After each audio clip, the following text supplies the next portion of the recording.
So this is going to be an update for Destiny about patch 1.0.3, the one about Iron Banner and Voice. I'm sitting here while I'm downloading this 2.44 gig patch, and it looks like it's going to be the pre-patch for, or the patch for the pre-DLC. Much like how a lot of MMOs do it, where they put in a patch a couple weeks early to get you up to speed for the new expansion, which really is what the first DLC dropping on December 9th, I believe it is. I'll check back on that, but I'm just going to run through some patch notes for right now. This is November 17th, 2014. So they're going to... Yep. I'm reading the patch notes now. This is a first in a series of updates that will deliver new content in the lead up to the Dark Below. So the first thing on the menu is the voice. They're going to add a channel for team chat, a chat for match-made teammates in Strikes and Crucible, and there's a way to toggle between chat channels along with your party chats. Personally, I prefer party chats. That way we can limit on who's going to be in our channel. Looks like you're going to use D-pads for the chat channel. Let's see, fire team chat.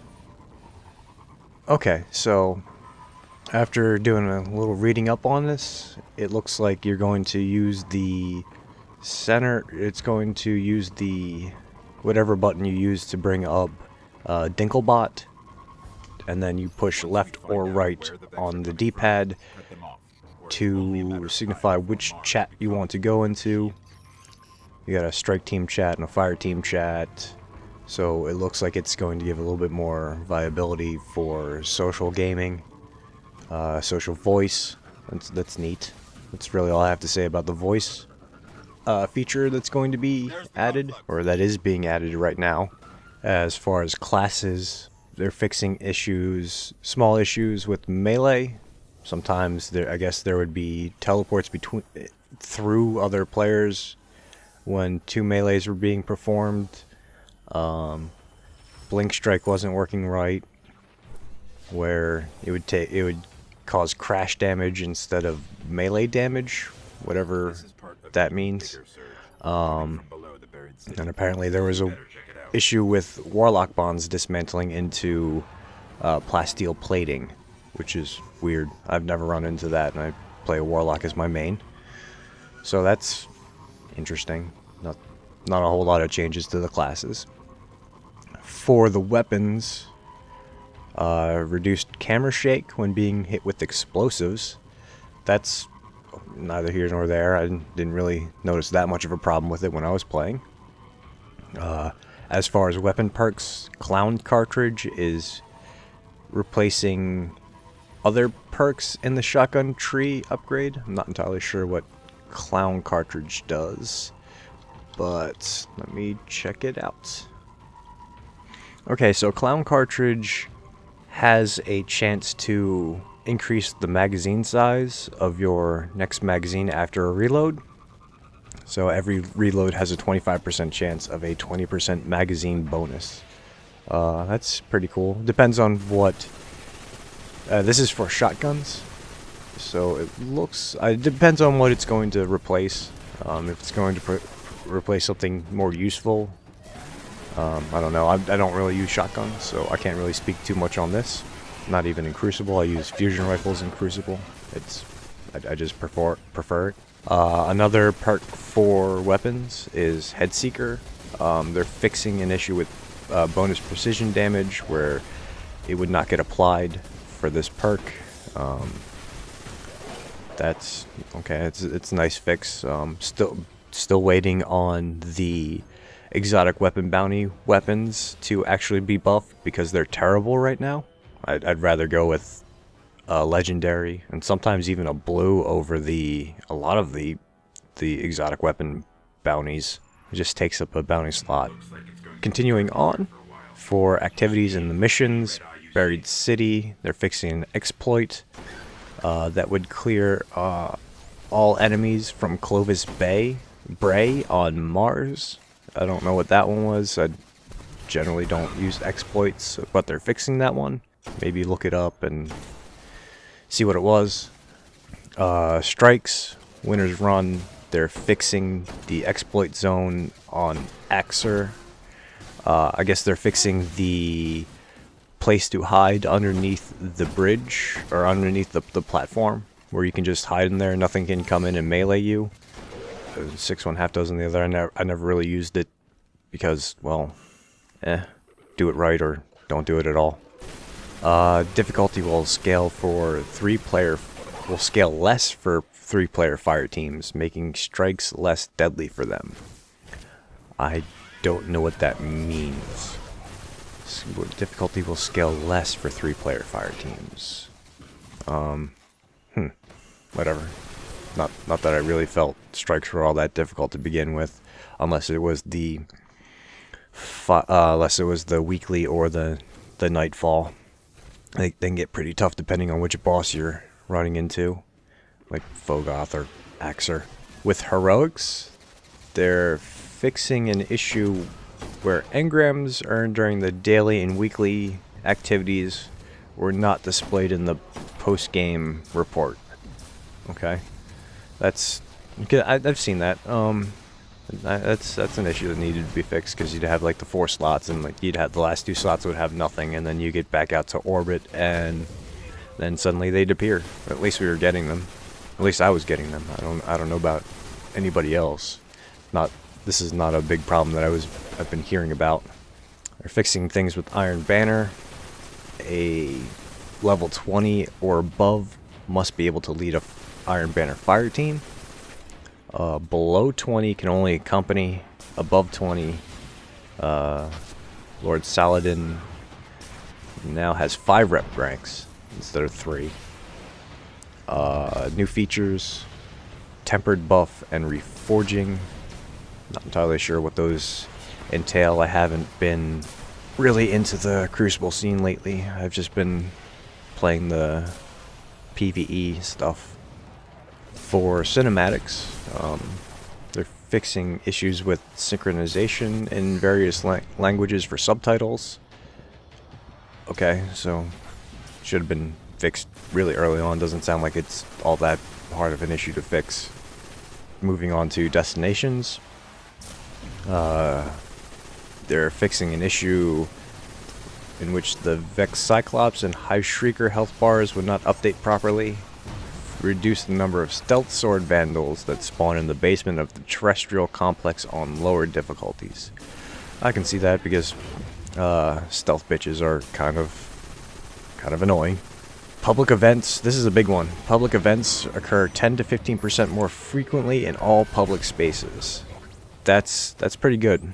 I enjoyed that they're going to have more public events, because it's a pain waiting around for public events, even with the pub trackers, which still aren't really all that aren't incredibly accurate at timing out the public events, but they're close. So, this might also be a fix to remove those from existence, and instead of changing up their entire timetable to an RNG, which would be awful, they're just increasing the frequency, which is good. On to vendors. They're increasing the bounty slots from 5 to 10 in prep for Dark Below. More shaders to Ava Levante's stock in the tower, which is good, because she always had the same things every time I went to her. Made it pointless to ever go talk to her. And there were shaders that we'd get through the strikes and just loot. And by the time you get all the shaders from her, you have six more of them in your inventory. Shader preview functionality added to vendor and inventory screens, which is great, so you don't actually have to equip it. You can actually look at it before you put it on. decide how it looks. Although I still like playing dress up with the shaders. Emblems can now be previewed in the inventory screen that vendors have. Cool. Didn't really notice a problem with that. Marks and reputation icons and meters were adjusted to better differentiate the two. Cool. Fixed an issue with strange coins and motes of light would not route to the postmaster if your inventory is full. Good fix. Fixed an issue in which engrams were not displaying the possible contents in the Cryptarg vendor menu. Interesting.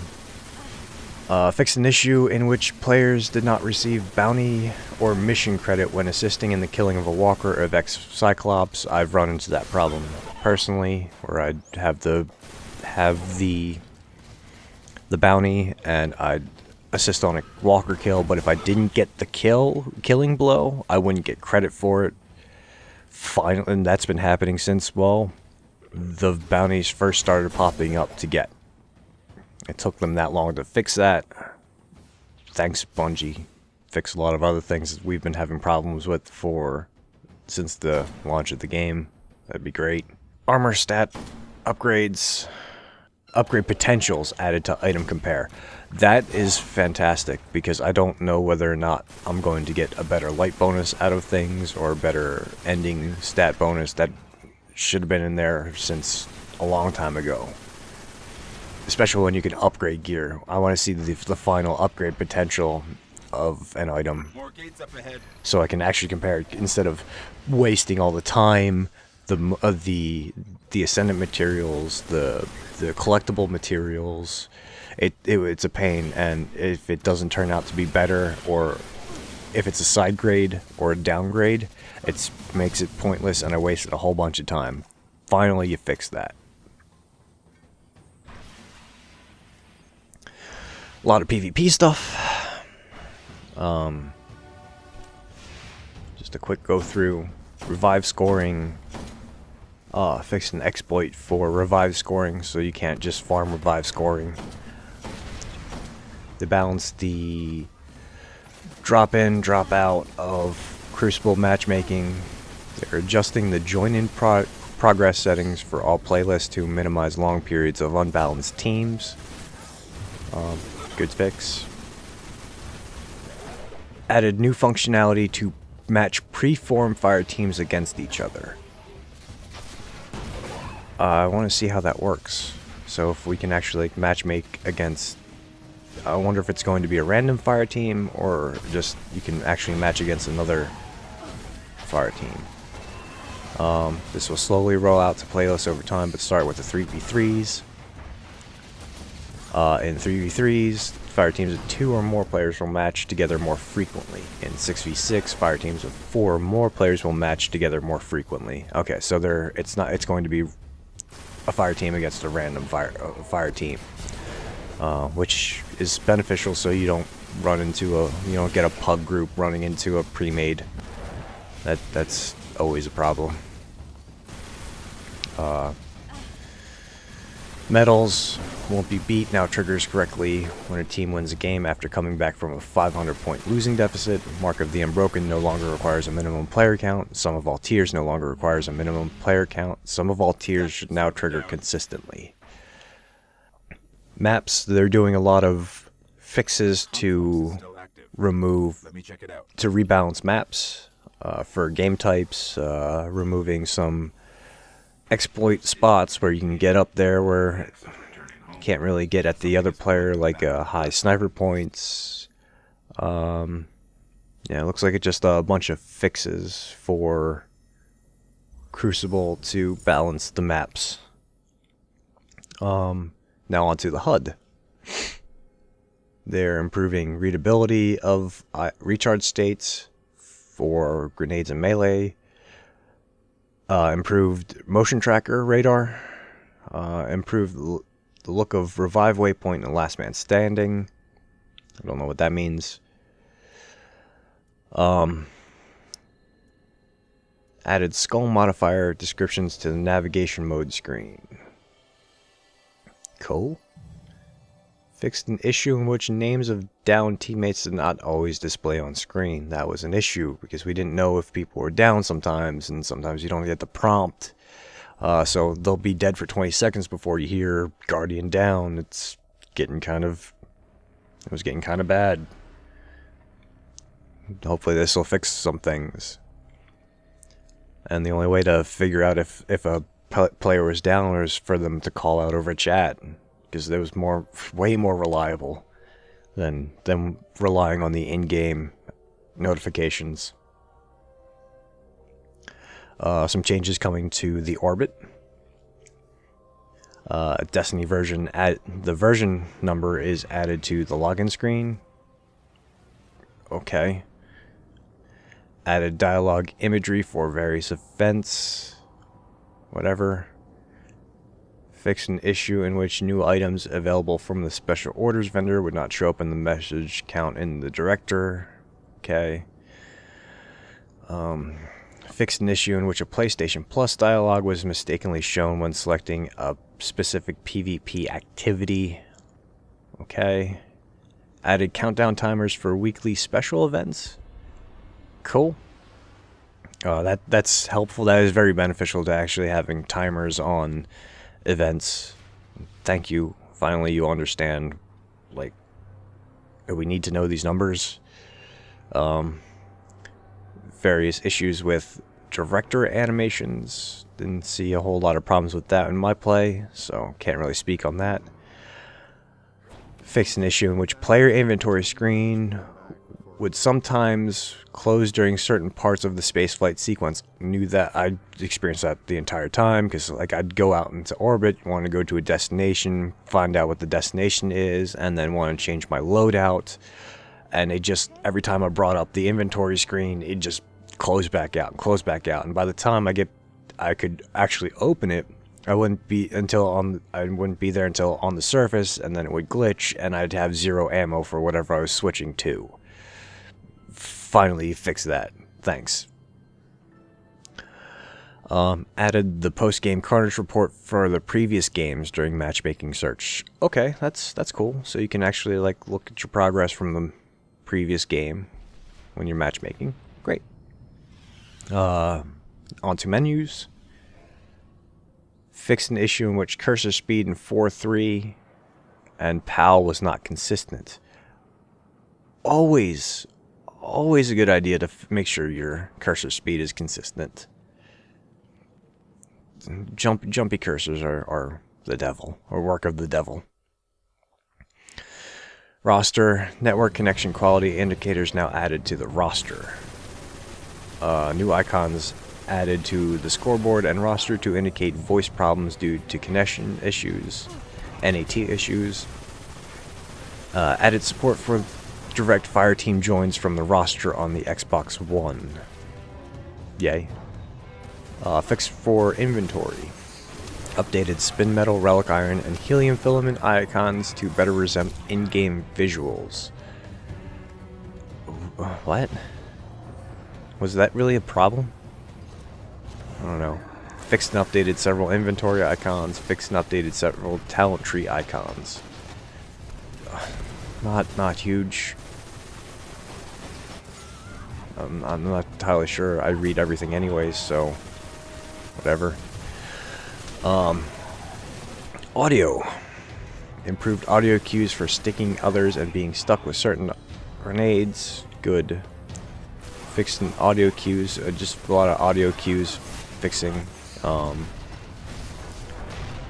Apparently there was a language differentiation for French, Spanish, and Portuguese where it would reference the wrong gender. If you don't actually know French, Spanish, or Portuguese, they have different ways to differentiate. Words have gender. Onto the technical part. They added the ability for Bungie DOC to send in-game alerts and messages. Finally, fixed stability issues across all platforms. Finally, fixed an issue that would cause rare crash during spaceflight into activities. Finally, improved patch installation process. Okay. Implemented PS3 specific performance optimizations. Finally. Fixed some issues causing beetle and lionfish kicks to orbit. Finally. And finally addressing a lot of the technical issues. They're not doing a couple things where they should have, like a lot of weapon buffs that really should have been rolling out. They'll hopefully be rolling out in the next few weeks leading up to Dark Below, namely exotic weapon bounties, because they're just so bad. But all in all, decent update. Fixed a lot of issues. Still waiting on some questionable quote unquote fixes, and that's about it. I'll try to keep people updated on future patches on the day they patch. But until then, this is Lynch signing out. See you in orbit.